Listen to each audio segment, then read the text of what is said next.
damos gracias.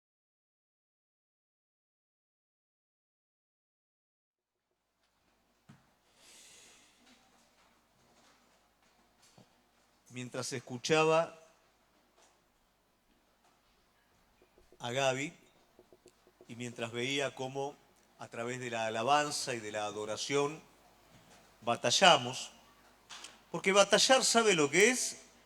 Es resistir. Es resistir a través del Espíritu Santo de Dios toda obra del enemigo. Y déjeme decirle una cosa, hay una fórmula para ser derrotados. Y la fórmula que hay para ser derrotados es ignorar que usted está en una continua batalla espiritual. Todo esto suena tal vez un poco místico, pero es más real que cualquier otra cosa. La batalla sucede día tras día. Que no lo podamos entender, que no nos demos cuenta, no la saca de en medio.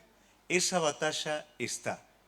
Y cuando usted espiritualmente se despierta, entiende que adentro suyo usted tiene un enemigo que es su carne, su naturaleza caída. Afuera hay otro enemigo que es un sistema impío que atenta contra el Señor.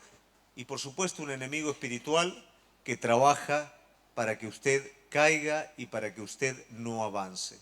Dios quiere hacer una obra completa de liberación en la vida de cada uno de nosotros, en cada familia. Por ese motivo hemos apartado este tiempo de consagración, porque creemos que hay muchas familias que están aguantando una situación, que están oprimidas y que Dios ha dado algo tan hermoso y a veces no lo sabemos aprovechar. ¿Por qué razón? La palabra de Dios nos dice que si Él no edifica la casa, en vano trabajan los que la edifican. Puede tener todo lo que usted quiera y necesite materialmente, pero si usted no tiene al arquitecto, si no, usted no tiene aquel que hace el diseño y aquel que es fundamento de lo que usted edifica, lamentablemente, por más que tenga los materiales, no tenemos nada. Y es importante que esto nosotros lo podamos entender, porque de hecho de algo de esto vamos a estar hablando hoy. Venimos hablando acerca de consagración y de familia. De hecho, aprovecho el momento para decírselo. El día jueves vino muy poquita gente y era un día en el que se estaba peleando por la familia de cada uno. Después hay problemas y tenemos problemas, lógicamente. Los momentos que están abiertos para dar un pasito más, para tratar de alcanzar aquello que estamos necesitando, aprovéchelo, aprovéchelo. La iglesia es la familia de la fe. Cuando nos unimos en un mismo espíritu y en oración y peleamos por los intereses de nuestro hermano, suceden cosas.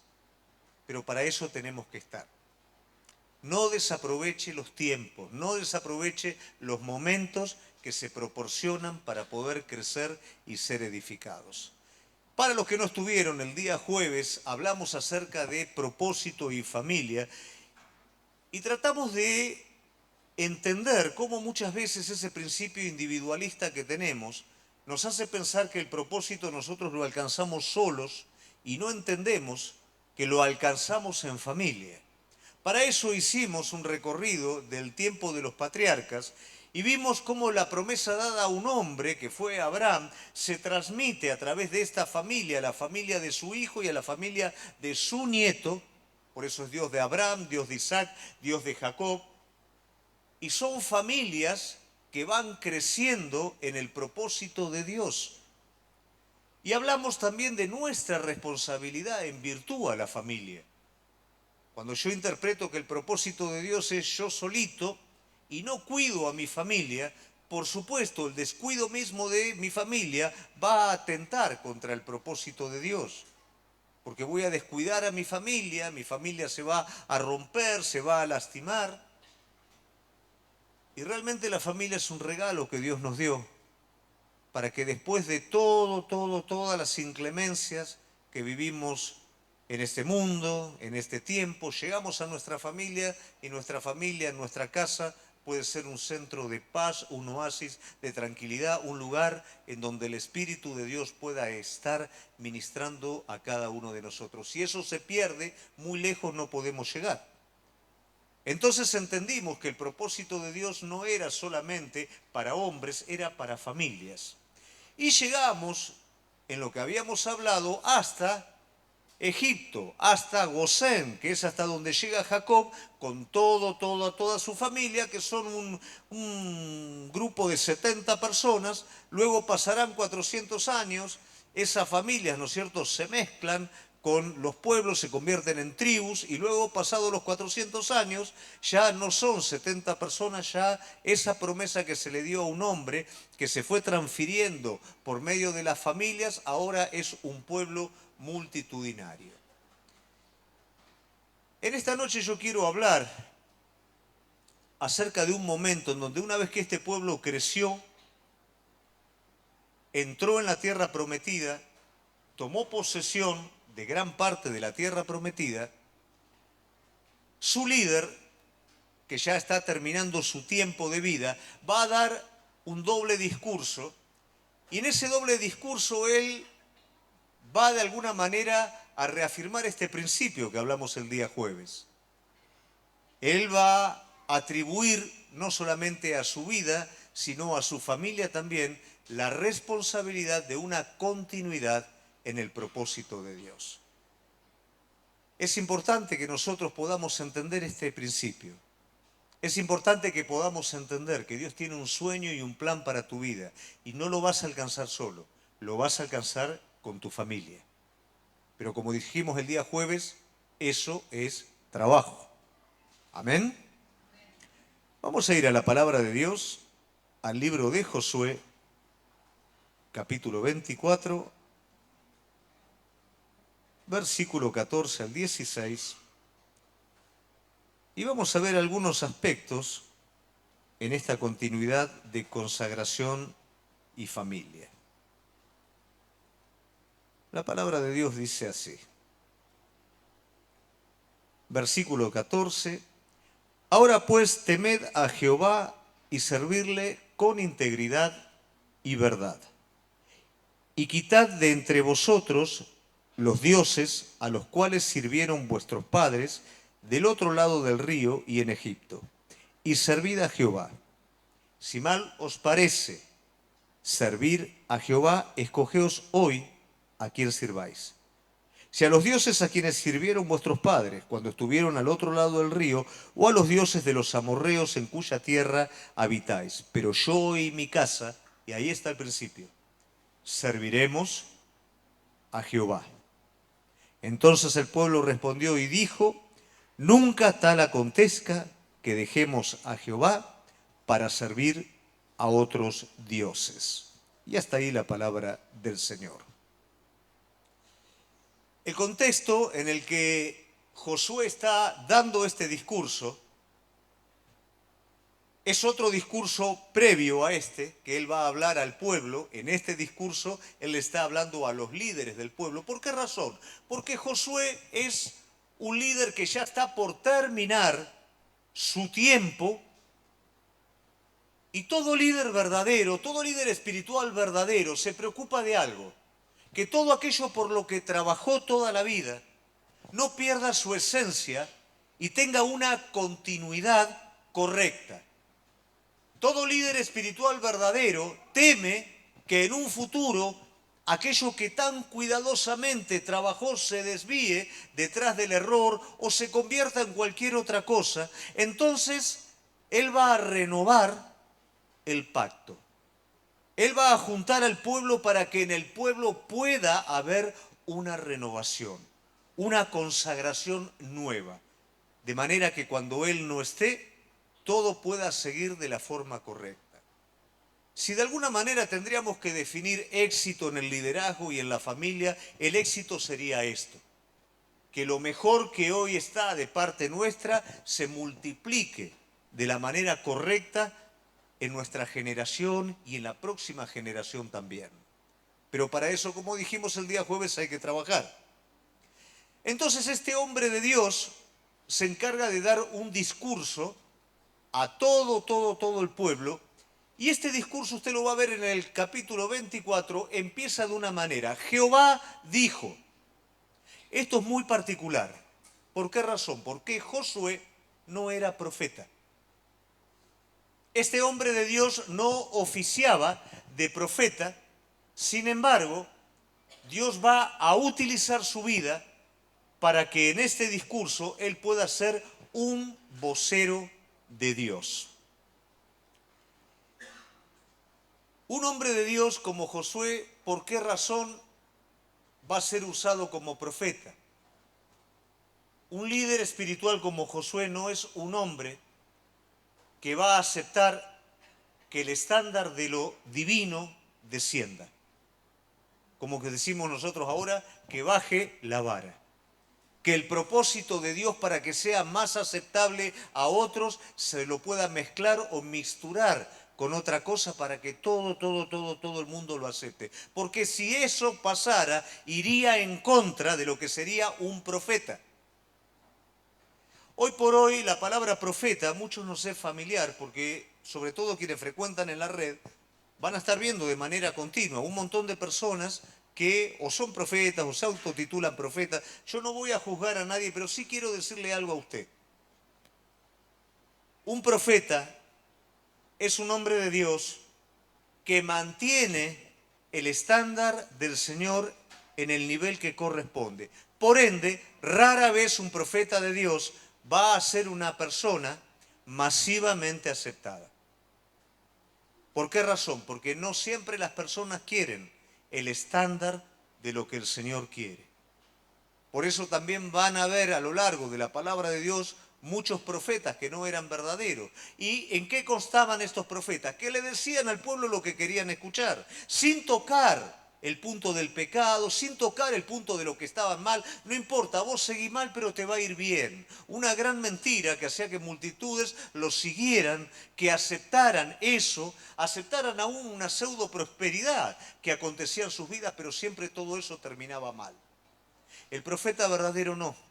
El profeta verdadero mira como mira Dios, siente como siente el Señor. Es una extensión de lo divino. Por ende, cuando hay algo que está mal, lo va a marcar. Y en este ámbito es en el que se movía Josué. Él era un hombre que no quería que lo divino bajara, que lo divino descendiera, que lo divino se hiciera común. Él quería elevar al pueblo a lo divino y no bajar lo divino al pueblo. Ahora bien, dice la palabra de Dios en el capítulo 24 que este hombre escuchaba a Dios. Y si bien este hombre no es profeta, pero ¿qué hace que el Señor lo use en algún momento como profeta? Justamente, oír a Dios. Hoy por hoy, si hay algo que la iglesia está necesitando, es escuchar la voz de Dios.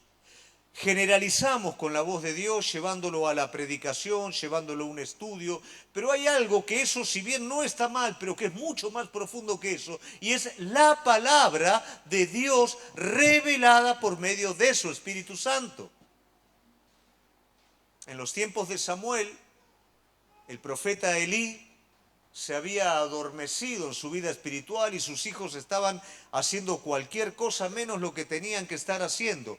¿Y cómo era la característica en esta época? Dice la palabra de Dios que no abundaba palabra de Dios en ese momento. ¿Qué quiere decir? El sacerdote hablaba, se predicaba, se enseñaba, pero no había revelación de Dios. Solo cuando Samuel comienza a crecer y su recipiente, que es su corazón, está preparado, la revelación vuelve para indicarle al pueblo que estaba por el lugar equivocado y que tenía que ir por el lugar correcto. Y el plan de Dios ha sido este a lo largo de todos los tiempos. Josué está viendo como un hombre que pasó todas las experiencias, porque si usted bien recuerda, Josué fue esclavo en Egipto. Josué pasó por el desierto. Josué volvió con la segunda generación al desierto y luego sí pasó a la tierra prometida. Josué conquistó y ahora Josué está como ninguno de los demás parado, hablándole al pueblo a través de una experiencia que pasó como ningún otro pasó. Esto muestra lo que es la unción en un hombre de Dios. No es solamente un hombre que va a profetizar, fue un hombre que siguió incondicionalmente a Dios, fue un hombre en quien se derramó la unción. A veces nosotros hablamos, ¿no? Sí, aquel tiene unción, ¿qué es la unción? A veces hablamos y no sabemos bien qué significa. Toda esa, mejor dicho, experiencia que este hombre pasó, formó en él la unción. ¿Qué es la unción?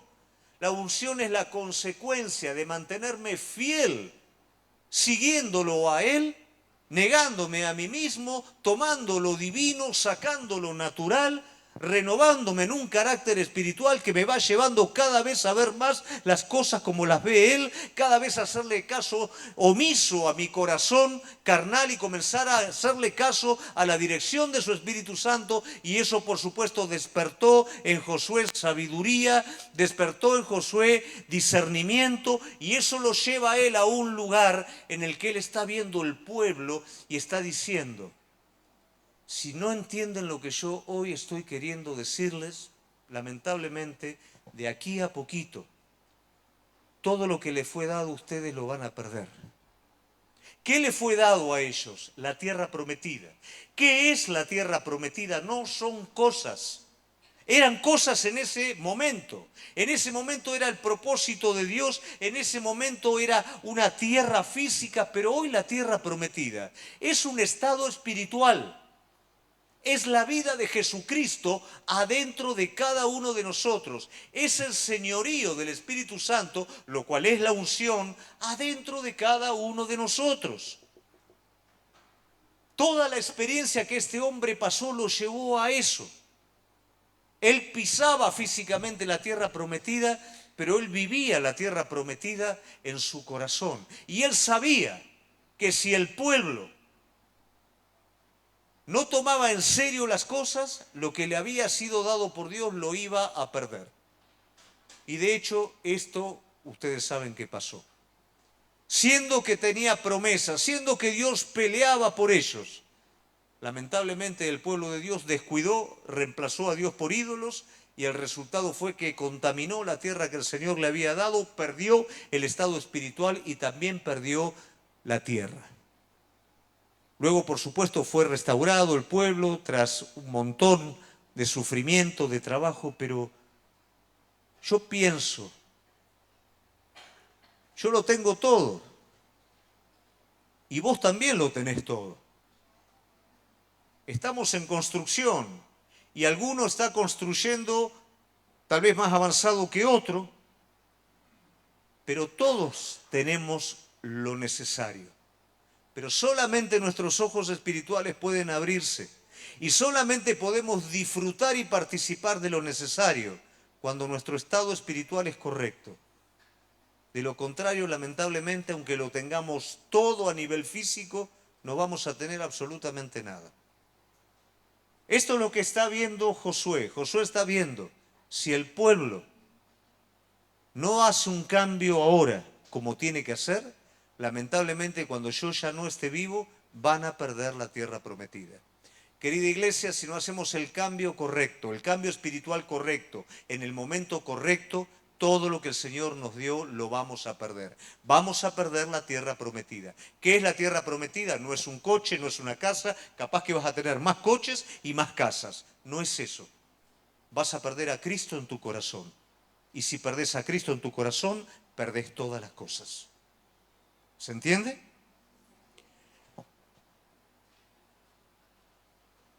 Josué va a enseñar las condiciones del bienestar en la tierra prometida. Este discurso es muy categórico porque él no es que habla simplemente lo que hay que hacer. Va a ser muy categórico en indicarle al pueblo, no solamente anunciarles, si ustedes pierden, pierden todo, sino qué tienen que hacer para no perderlo.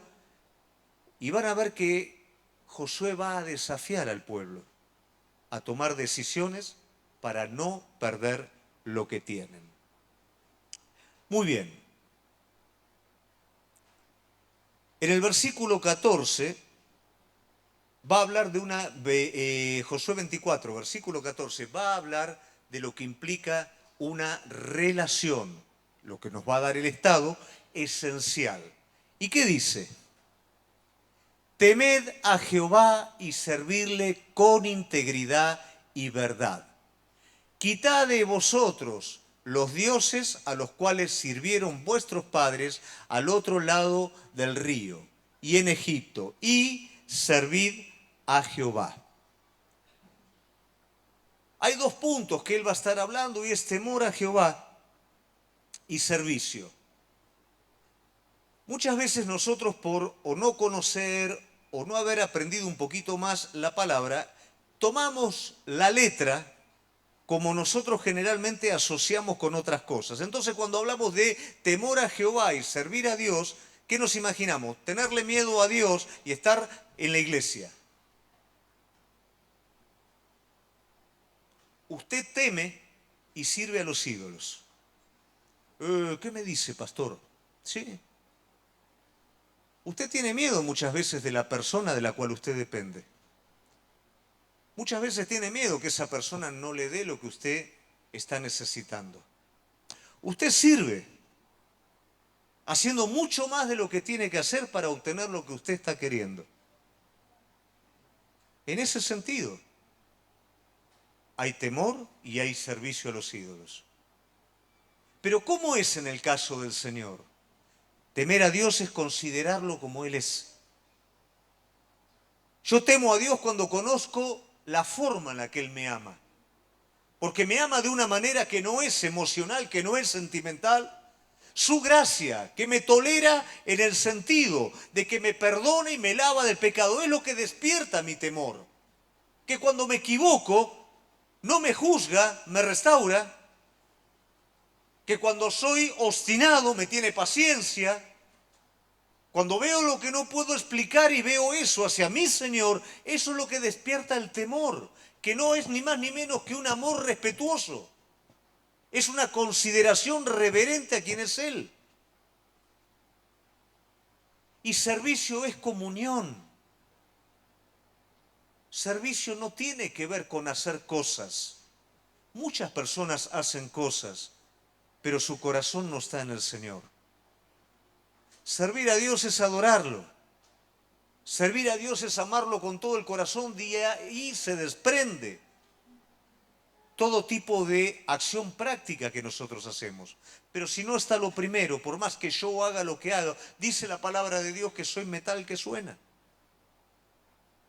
Esto constituye el Estado, quien teme a Dios, que es quien tiene un corazón sensible a Dios, quien sirve a Dios, es aquel que lo tiene a Él como prioridad. Eso constituye un Estado y eso asegura la estancia en la tierra prometida.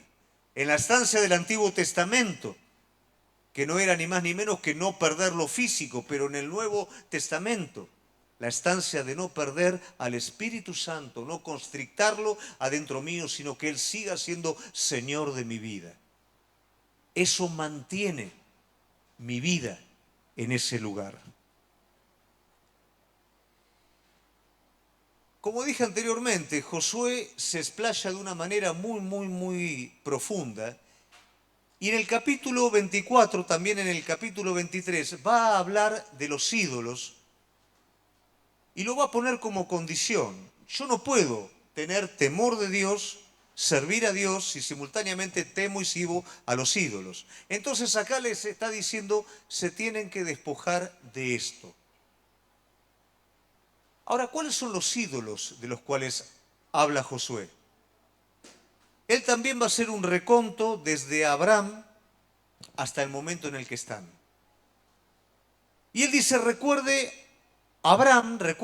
el padre de Abraham cuando estaba en Ur de los Caldeos, que adoraban a los ídolos. Los ídolos del origen. ¿Cómo los llevamos a la aplicación personal? ¿Cuáles son los ídolos del origen? El pueblo de Dios corría el peligro de encomendar todo lo que estaba sucediendo a los dioses originales y a sacar a Dios de la ecuación. Esto suele pasar mucho en la vida de los cristianos cuando llegan al Señor. Llegan al Señor con un montón de dioses ajenos. Y cuando conocen al único Dios verdadero, que es Cristo Jesús, y es liberado de un montón de cosas, caminamos bien el primer tiempo, pero inmediatamente volvemos a los ídolos de nuestra crianza. Volvemos a aquello, ¿no es cierto?, que practicábamos antes, y en vez de creer que Dios fue el que lo hizo todo, que Cristo fue el que me dio una vida nueva, que el Espíritu Santo está trabajando en mi vida, encomiendo toda esa obra a otra cosa. Como dije anteriormente, el ídolo no existe, el ídolo somos nosotros. Es nuestro corazón expresando nuestra voluntad obstinada. ¿Qué quiere decir esto?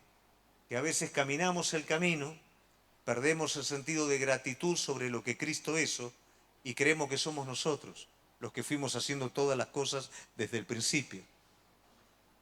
Le está diciendo, despójense de los ídolos de su crianza, de los ídolos de Egipto. Ellos fueron esclavos en Egipto. ¿Y qué hacían como esclavos? Servían a Faraón y servían al ídolo haciendo ladrillos para levantar esas estatuas y esas pirámides. Ahora, una vez que conocieron, fueron liberados y un Dios vivo los mantiene en el desierto. ¿Y qué es lo que quieren hacer ellos en el desierto? Volver de nuevo al ídolo que los tiranizaba. Cuidado, a veces pierdo el sentido, no me olvido de lo que pasó antes. Y ahora que estoy bien, empiezo a admirar lo que antes me tenía atado, lo que antes destruía mi vida. Y como yo estoy bien ahora, lo empiezo a mirar de afuera, che, pero no era tan malo, ¿eh? Sí era malo, y es malo. Bueno, pero capaz que un poquito y un poquito, ese poquito te va a llevar a volver nuevamente a ese lugar, como pasó con el pueblo de Dios. Los ídolos de Egipto y los ídolos de esta tierra, que son la tierra en donde están ellos ahora, que no era ni más ni menos que esa cultura nueva. ¿Y cómo lo llevamos a nuestro tiempo? Los ídolos, que son aquellas cosas que nosotros, se nos va a nuestro corazón, anhelamos con todo nuestro ser, formamos con nuestro propio criterio de la cultura nueva y de todo lo que me está dando. No quiere decir que me tengo que abstraer. Pero cuidado con poner el corazón a adorar e inclinarme a ello. Porque yo tengo algo mucho más grande que eso. Y termino temiendo a eso y sirviendo a eso. Temo si no tengo esto. Sirvo para tener esto. Y el resultado es aplazo a Dios. Y vos sabés que cada vez que Josué hablaba, el pueblo decía, no, pero no ocurra esto. Iglesia, esto ocurre acá mismo. Esto ocurre acá mismo.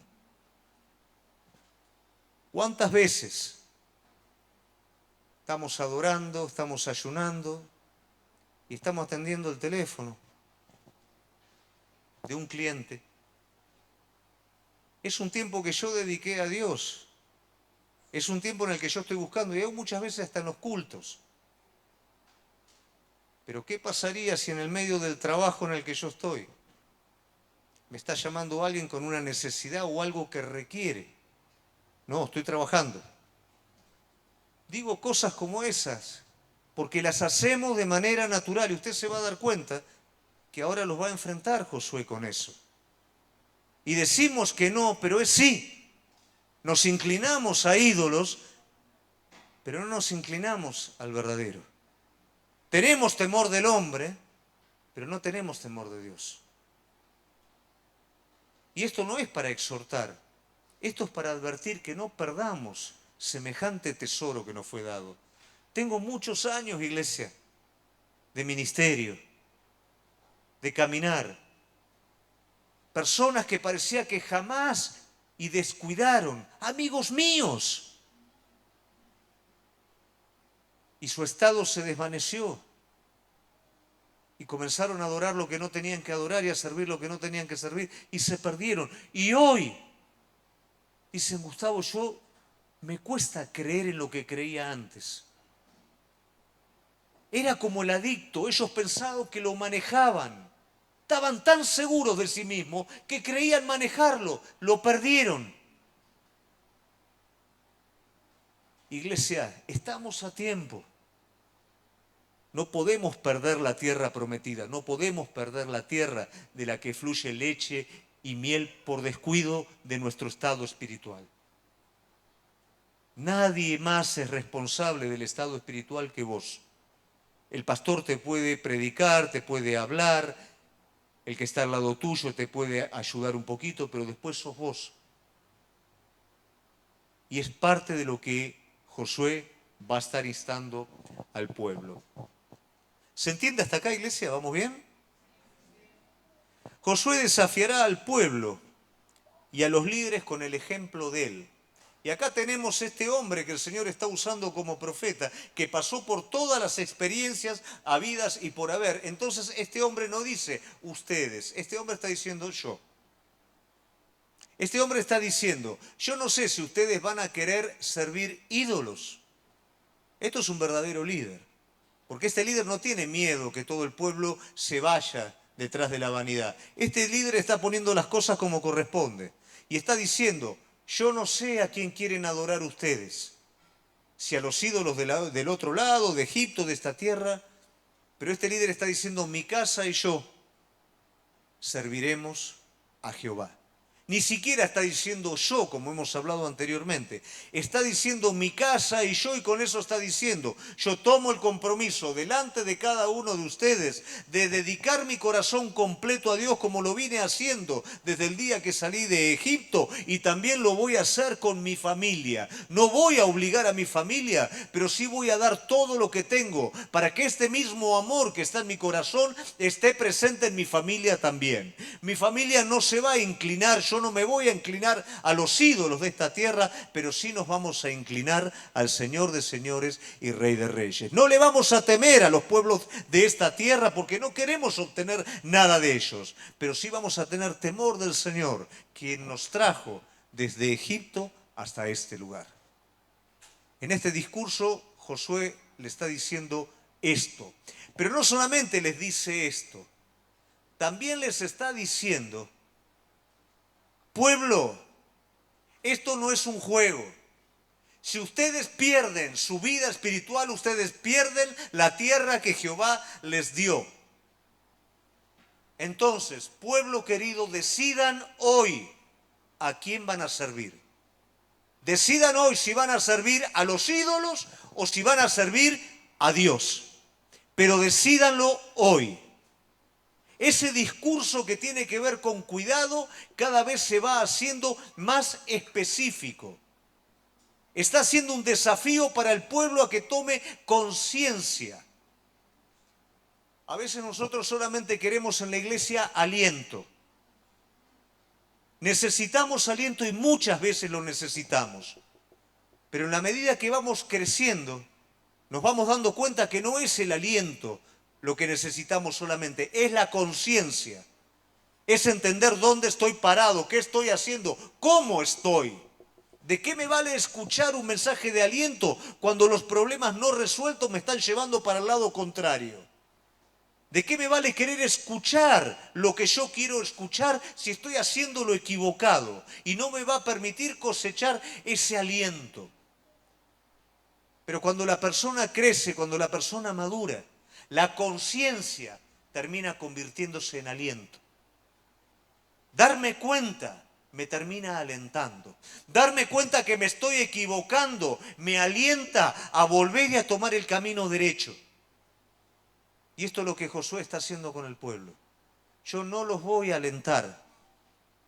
Este hombre sabía cómo funcionaba el corazón del hombre, porque vio a lo largo de varias generaciones cómo repetían lo mismo y repetían lo mismo. No se olviden que esos mismos hombres quisieron matarlo. Y este hombre está viendo que si no hay un cambio en esto, en un futuro, va a pasar lo mismo que a él le tocó ver. Entonces este hombre no tiene pelos en la lengua, se expresa él mismo. Mi familia y yo nos damos como ejemplo. Nosotros nos comprometemos con el Señor. Ustedes decidan si se van a comprometer igual que yo o no. Ustedes decidan si van a servir ídolos o van a servir al Dios verdadero. No les está dando aliento, los está llevando por medio de la conciencia al aliento. Finalmente Josué los va a desafiar a ellos a un compromiso responsable. Después de todo esto y después de todo lo que Josué habla, ¿cuál te parece a vos que va a ser la expresión del pueblo? Sí, vamos a servir a Dios, vamos a servir a Dios. Y esto a mí me mató. Un líder se quedaría contento cuando el pueblo le dice, pastor, vamos a servir a Dios, vamos a servir a Dios. Josué acá dice algo completamente distinto, miren. Josué 24:19, a ver si lo podés poner.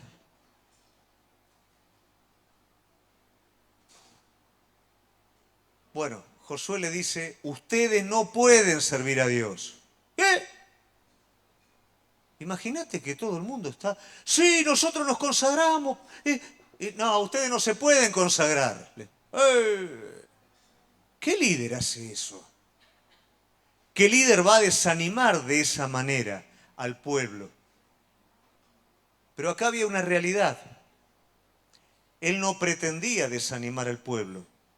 Él pretendía llamarlos a la conciencia. ¿Por qué? Porque él era un líder honesto que sabía que después de un discurso efusivo iba a haber una reacción emocional. Él quería pasar la ola de la reacción emocional para que la reacción que hubiera del pueblo fuera una reacción de conciencia. ¿Cuántas veces después de una predicación emocional hay una respuesta emocional y cuán poca respuesta después hay a lo largo de la semana en la realidad de la vida? Bueno, Josué está diciendo, yo esto no lo puedo aceptar, porque si yo acepto esto, todo este discurso que di es en vano. De aquí a muy poco van a perder lo que no tienen que perder. Entonces Josué los está desafiando, les está mojando la oreja, como quien dice, ustedes no lo pueden hacer. ¿Qué? ¿Cómo nosotros no podemos hacer esto?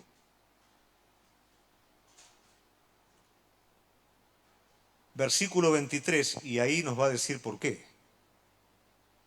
Quiten los dioses e inclinen su corazón al Señor. Sáquense de encima los dioses. Josué no se alimentó de un fuego emocional de las personas. Él lo que hizo fue tirar un balde de agua como Elías sobre el altar. Él no iba a aceptar ningún otro fuego que no fuera el fuego del cielo sobre el corazón de ellos. Pero Señor, ¿qué hacemos acá? Saquen los dioses de ustedes. El pueblo de Dios se quedaba con pequeños dioses. Esos pequeños dioses, pasados un tiempo, se iban a convertir en estatuas y en centros de adoración en la tierra prometida. Esos centros de adoración se convertirían en dioses a los cuales se entregarían a sus propios hijos para satisfacer el hambre de sangre de esos dioses. Hasta la casa de Jehová pasaría a ser templo de esos dioses paganos y hasta se cerraría la casa de Jehová en muchas ocasiones para que esos ídolos fueran adorados. Ahora ellos solamente tenían pequeños dioses. A veces pasa esto en la iglesia. A veces venimos a la iglesia y venimos con pequeños dioses guardados. Y recibimos una palabra o recibimos algo que nos agita, pero no algo que nos dice, dejen esos dioses en el altar. Así no pueden servir a Dios. Iglesia, no nos engañemos. Si nuestro corazón está dividido, no podemos. Si venimos acá, pero nuestro verdadero interés está en otra cosa, no podés servir a Dios. Por más que pases llorando acá. El problema no es que pases llorando acá. El problema es cuando salís ahí afuera. ¿A quién le das el primer lugar? Si todavía eso está, no podés servir a Dios. Entonces, sáquense de encima a los dioses. Les está dando una salida. Sáquense de encima estos dioses. Y ahora Josué los va a llamar a la conciencia. Bueno, nos sacamos los dioses, queremos servir a Dios. Bueno, ahora vamos a renovar el pacto. Primero, sean testigos entre ustedes de la decisión que hoy están tomando. Josué está apelando a la conciencia de cada uno sobre la decisión, no la decisión rápida. Que Dios me bendiga, que me... No. La decisión de continuidad, la decisión de tener el estado del cual Dios me está pidiendo. Sacate los dioses, pero esta decisión que vas a tomar, sé consciente de lo que vas a hacer. Que el que está al lado tuyo, que tu esposa, tu esposo, tu hija, tu hijo, sean tus testigos de la decisión que vos vas a estar tomando. Porque después el olvido, después pasa de largo el asunto y sigue todo como antes. Esta vez no va a ser así. Esta vez va a haber una renovación, va a haber una nueva consagración. No sirve el emocionalismo, sirve que seas consciente. Y tal vez hoy te estás dando cuenta que esos dioses están, que retomé dioses de antes, o no sé qué, pero nos estamos dando cuenta hoy, nos estamos dando cuenta que así no podemos. Pero y entonces es tiempo de enfocar nuestro corazón definitivamente en Él. Es tiempo que la consagración no sea algo conceptual, sino sea una realidad viva en nosotros. Es tiempo de sacarme esos diosesitos con los que estoy jugando por si Dios falla. Hay una tradición judía, no la busquen la palabra de Dios porque no está, es una tradición judía, que dice que el padre de Abraham lo dejó a Abraham en su negocio. Dice la tradición judía que Taré tenía un negocio de dioses, de ídolos. Y vendían ídolos que eran medio contrario a los otros ídolos, no sé qué, no, pero es tradición. Y le dice a Abraham, cuídame las estatuas hasta que yo vengo. Y dice que Abraham puso el ídolo más grande que tenía, la estatua más grande que tenía, y puso muchas estatuitas alrededor. Y agarró con un martillo y empezó a destruir los ídolos chiquitos. Este ídolo tenía la mano así y le puso el martillo. Ahí, ¿no? Y cuando vino el padre, dice, ¿qué pasó con todos estos ídolos? Y el ídolo más grande, dice, lo rompió. Y el padre dice, ¿pero cómo los va a romper? El ídolo grande, ¿no ve que son todos los ídolos enemigos de él? Entonces agarró con el martillo y los rompió. Dice, pero ¿cómo una estatua va a estar rompiendo otras estatuas?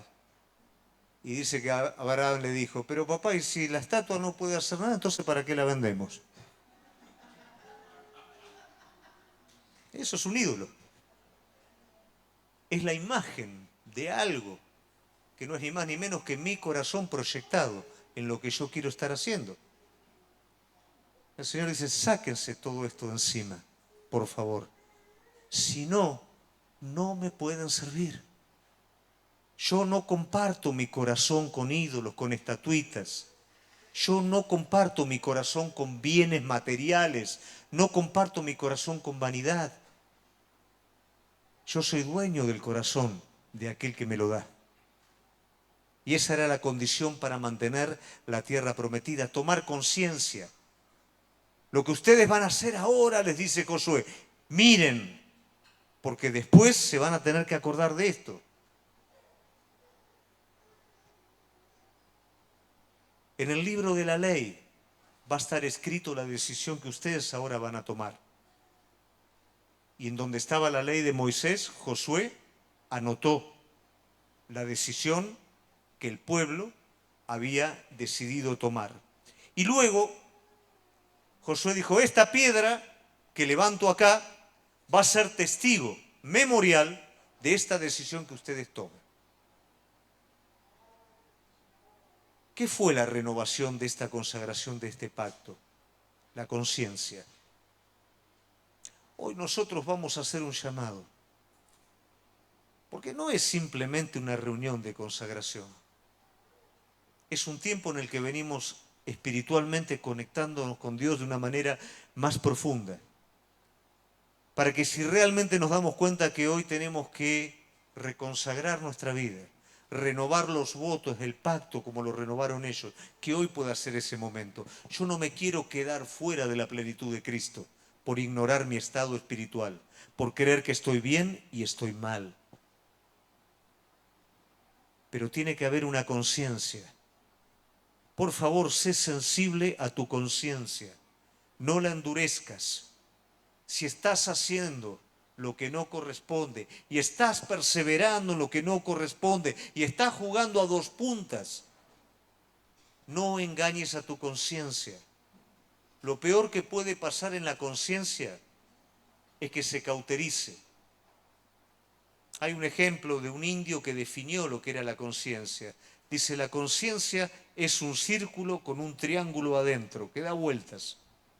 Si no está en el eje correcto, las puntas empiezan a golpear al costado y se empieza a desgastar hasta un momento que sigue dando vuelta y ya no toca absolutamente nada.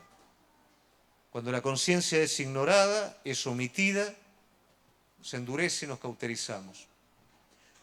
La palabra es un espejo. Por favor, que no se endurezca a nadie cuando vienen a escuchar palabra de Dios y la palabra está tocando alguna parte de mi ser, pero igual que la conciencia la dejo pasar de largo, porque después no va a haber nada que me permita reflexionar. La palabra es un espejo que me muestra cómo realmente soy.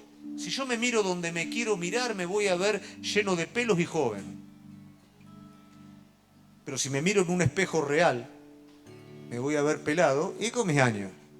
Me mantengo, pero mis años. La palabra de Dios te hace ver cómo sos. No la dejes pasar de largo. Cuando hay algo que está marcando una parte, es el Espíritu Santo que está marcando. No es para, no, esto es para otro. No, es para vos. Y la piedra. La piedra lo podríamos llevar a nuestro hoy. ¿Y quién es la roca? Cristo. ¿Quién es el que nos hace recordar continuamente por medio de la frescura de su espíritu nuestro pasado, nuestro presente? ¿Quién es el que marca en cada momento en donde tal vez no estoy haciendo algo malo, pero las intenciones de mi corazón no son las correctas? La roca. Su Espíritu Santo operando en mi vida. Entonces Josué le está diciendo, su conciencia, la palabra de Dios, Cristo, es aquello que me está haciendo ver realmente si hoy no es tiempo de poder renovar mi consagración. Con mucho temor de Dios, me gustaría decir lo que Josué dijo. Mi casa y yo serviremos a Jehová. Iglesia, no lo podemos servir a Él y servir ídolos también. Hoy podemos tomar una decisión. Hoy cada uno de los que está aquí puede ser testigos de la decisión que vayamos a tomar. Hoy su palabra nos está mostrando algo, no sé qué, pero algo nos está mostrando. Y el Espíritu Santo está tomando esa palabra y la está trayendo a mi vida de manera revelada. Pero la decisión va a ser de cada uno de nosotros. ¿Vamos a querer perder la tierra prometida o vamos a aprovechar? Vamos a renovar hoy nuestra consagración y vamos a aspirar a toda esa grandeza que Jesucristo ganó en la cruz para cada uno de nosotros. La respuesta es de nosotros. ¿Amén? Nos ponemos de pie, iglesia.